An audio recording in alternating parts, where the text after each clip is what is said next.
Hi friends, welcome back. അപ്പോൾ ഇന്നത്തേത് ഒരു വ്ളോഗാണ്. അപ്പോൾ ഞാൻ ഈ ഒരു വീഡിയോ സ്റ്റാർട്ട് ചെയ്യുന്നത് പിന്നെ രാത്രിയത്തെ കുറച്ച് വിശേഷങ്ങളാണ്. അപ്പോൾ ഇതിൽ ഒരു അടിപൊളി റെസിപ്പി ഉണ്ട്. അടിപൊളി എന്ന് വെച്ചാൽ നല്ല സ്പെഷ്യൽ ചിക്കൻ കറിയുടെ റെസിപ്പിയാണ്. അപ്പോൾ ചിക്കൻ കറിയുടെ റെസിപ്പി നിങ്ങൾ സ്കിപ്പ് ചെയ്യാതെ കാണണേ. അതായത് വലിച്ചിട്ട് പോകാൻ പാടില്ല. കാരണം എന്ന് വെച്ചാൽ നിങ്ങൾ എൻ്റെ വീഡിയോ ഒരു തവണയെ കാണുന്നുണ്ടു, പക്ഷേ നിങ്ങൾക്ക് ഇതൊന്നും എന്താ പറയുക ഉപകാരം ഉണ്ടാവും കേട്ടോ. അപ്പോൾ നിങ്ങൾ ഈ വീഡിയോയിലൊന്ന് കണ്ടു നോക്കേ. അപ്പോൾ എനിക്ക് വൈകുന്നേരമൊക്കെ കുറച്ച് ക്ലീനിങ്ങും കാര്യങ്ങളൊക്കെ ഉണ്ടായിരുന്നു. പിന്നെന്ന് വെച്ചാൽ രാത്രി എനിക്കിന്ന് നെയ്പ്പത്തിരിയും അതേപോലെ തന്നെ ആ ഒരു ചിക്കൻ കറി ഉണ്ടെന്ന് പറ്റില്ല, അതുമാണ്. അപ്പം ഇന്ന് രാത്രി എനിക്കൊരു ഗസ്റ്റ് എന്ന് പറയാൻ പറ്റില്ല, എന്താ പറയുക, നമ്മളെ സ്വന്തം ഉപ്പാക്കും ഉമ്മാക്കും ഇവിടെ ആണ് രാത്രിയത്തെ ഫുഡ്. അവർ തൊട്ടടുത്ത് തന്നെ നിൽക്കുന്നത്, അവിടെ ആരുമില്ല. അനിയത്തിയൊക്കെ ഹസ്ബൻഡിൻ്റെ വീട്ടിൽ പോയിട്ടുണ്ട്, അവർ രണ്ടാളും മാത്രമേ ഉള്ളൂ. അപ്പോൾ രാത്രിയത്തെ ഇത് ഞാൻ ഉണ്ടാക്കിയിട്ട് തരാമെന്ന് പറഞ്ഞ് ഉച്ചക്ക് അങ്ങനെ എനിക്ക് അവിടെയാണ് ചോറുണ്ടായിന്. അപ്പോൾ രാത്രി ഞാൻ ഇവിടെയാക്കി, അങ്ങനെയാണ്. അപ്പോൾ ഇന്നത്തെ പ്ലാനിങ് ഇതൊന്നല്ലായിരുന്നു. പ്ലാനിങ് വേറെയാണ്. ഇന്ന് രാവിലെ എണീച്ച പാടെ തന്നെ എൻ്റെ പ്ലാനിങ് ഉണ്ടായിന് ഇന്നൊരു ബ്രെഡ് ഉണ്ടാക്കണമെന്ന് കുറേ വിചാരിക്കുന്നു മനസ്സിൽ. നമ്മൾ കടയിൽ നിന്നെല്ലാം വാങ്ങുന്ന പോലത്തെ ഓൺലൈൻ ചെയ്യാമെന്ന് വിചാരിച്ച്.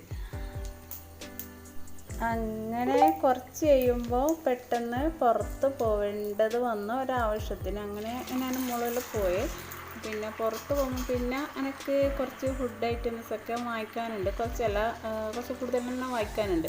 അപ്പോൾ വാങ്ങി വന്നാൽ പിന്നെ ഇത് ഒരിക്കൽ വെക്കൽ ആടെ ഓരോ സ്ഥാനത്ത് വെക്കണ്ടേ, അതെന്തായാലും കുറച്ച് എനിക്ക് പണിയുണ്ട്. അപ്പോൾ എന്ത് ചെയ്തേ, അപ്പോൾ ഇനി എന്തായാലും ബ്രെഡ് ഉണ്ടാക്കാൻ കഴിയില്ല.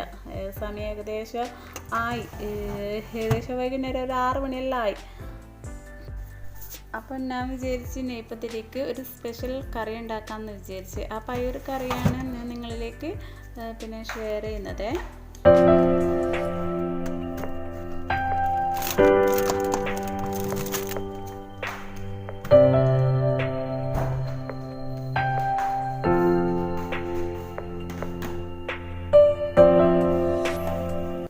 കറി ഉണ്ടാക്കുന്നതിന് മുമ്പായിട്ട് ഇങ്ങനെ ഒരു കാര്യം ചെയ്തെടുക്കണേ. അപ്പോൾ നമുക്ക് ആവശ്യമുള്ള എണ്ണ ഒഴിച്ച് കൊടുക്കുക. എണ്ണ ചൂടായി വന്നാൽ 2 സവാള അരിഞ്ഞത് ചേർത്ത് കൊടുക്കുക. ഇത് ഏകദേശം ഒരു ബ്രൗൺ കളറാകുന്നത് വരെ ഇങ്ങനെ ഇളക്കിക്കൊണ്ടേയിരിക്കുക. ഒരു 10 മിനിറ്റോളം ഇങ്ങനെ ഇളക്കിക്കൊണ്ടേയിരിക്കേണ്ടി വരും. എന്നിട്ട് ഇതിലേക്കൊരു 10ഓളം അണ്ടിപ്പരിപ്പും ചേർത്ത് കൊടുക്കണേ. ഏകദേശം ഇങ്ങനെ ആയാൽ ഈ ഫ്ലെയിം ഓഫാക്കിയിട്ട് ഇത് തൽക്കാലം ഒന്ന് മാറ്റി വെക്കാം, ഇത് തണയാൻ വേണ്ടിയിട്ട്. ഇനി കറി ഉണ്ടാക്കാൻ വേണ്ടിയിട്ട് നോക്കാം. പിന്നെ അതിലേക്ക് ആവശ്യത്തിന് എണ്ണ ഒഴിച്ച് കൊടുക്കുക. എണ്ണ ചൂടായി വന്നാൽ ഇഞ്ചി വെളുത്തുള്ളി പേസ്റ്റ്, പിന്നെ ഇതിലേക്ക് 2 മീഡിയം സൈസിൽ ഞാൻ ഉരുളക്കിഴങ്ങ് നീളത്തിൽ നൈസായിട്ട് കട്ട് ചെയ്തതും കൂടി ചേർത്തിട്ടുണ്ട്. അത് ഏകദേശം കുക്കായി വരുന്നത് വരെ ഇങ്ങനെ ഇളക്കിക്കൊണ്ടേയിരിക്കണേ. കൈ എടുക്കാണ്ട് ഇങ്ങനെ ഇളക്കിക്കൊണ്ടേയിരിക്കുക. ഉരുളക്കിഴങ്ങ് എന്തായാലും കുറച്ച് കുക്കാണല്ലോ. അങ്ങനെ കുക്കായി വന്നാൽ പിന്നെ ഒരു 3-4 പച്ചമുളകും ഒരു തക്കാളിയും ഇതിലേക്ക് ചേർത്ത് കൊടുക്കുക. അപ്പോൾ ഇട്ട് കൊടുത്തപാട് ഇത് വീണ്ടും ഇങ്ങനെ ഇളക്കിക്കൊണ്ടിരിക്കുക. പിന്നെ ഇതിലേക്ക് പൊടികളൊക്കെ ചേർത്ത് കൊടുക്കണേ. നമുക്ക് എരിവിനനുസരിച്ചിട്ടുള്ള മുളക് പൊടി എടുക്കുക, പിന്നെ മല്ലിപ്പൊടി, പിന്നെ വേണ്ടത് മഞ്ഞൾപ്പൊടിയാണ്. അത് ഓരോരുത്തർക്ക് ആവശ്യത്തിന് അനുസരിച്ചിട്ട് എടുക്കുക. ഓക്കെ. പിന്നെ ഞാൻ ഇതിലേക്ക് പെപ്പർ പൗഡർ എടുത്തിട്ടുണ്ട്, പിന്നെ പെരുംജീരകത്തിൻ്റെ പൊടി ചേർത്ത് കൊടുത്തിട്ടുണ്ട്. അങ്ങനെ ഇതെല്ലാം നല്ലോണം ഒന്ന് വറുത്തെടുക്കുക.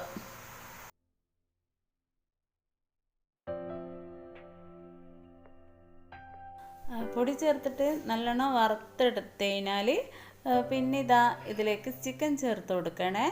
എന്നിട്ട് ചിക്കൻ ചേർത്ത് കൊടുത്തിട്ട് പിന്നെ ഇത് നല്ലോണം ചിക്കനിലേക്കൊന്ന് യോജിപ്പിക്കുക. ചിക്കൻ്റെ എല്ലാ ഭാഗത്തും ഇതൊക്കെ നല്ലോണം പിടിക്കാൻ വേണ്ടിയിട്ട് നല്ലോണം യോജിപ്പിക്കുക. പിന്നെ ഇതിലേക്ക് ഉപ്പിട്ട് കൊടുക്കാൻ ഞാൻ വിട്ടുപോയി. ഉപ്പ് ഫസ്റ്റിൽ ഇട്ട് കൊടുക്കേണ്ടതാണ് ചിക്കൻ ഇട്ട ഉടനെ. എന്നിട്ട് നമുക്ക് ആവശ്യമുള്ള ഉപ്പും കൂടി ഇട്ട് കൊടുക്കുക. പിന്നെ ചേർക്കേണ്ടത് പാലാണ്, അതായത് തേങ്ങാപ്പാലല്ല, നമ്മൾ സാധാ മിൽക്ക് പാല്, അത് ചേർത്ത് കൊടുക്കുക. ഒരുപാട് വേണ്ട, ഒരു 1/2 ഗ്ലാസോളം ചേർത്ത് കൊടുക്കുക. എന്നിട്ട് എന്താ ചെയ്യേണ്ടതെന്ന് അറിയുക, ഇത് കുറച്ച് കുക്കായി വരാൻ വേണ്ടിയിട്ട് ഇതൊന്ന് അടച്ച് വെക്കുക. ഇതിങ്ങനെ ഹാഫ് വരെ അടച്ചു കൊടുത്താൽ മതി.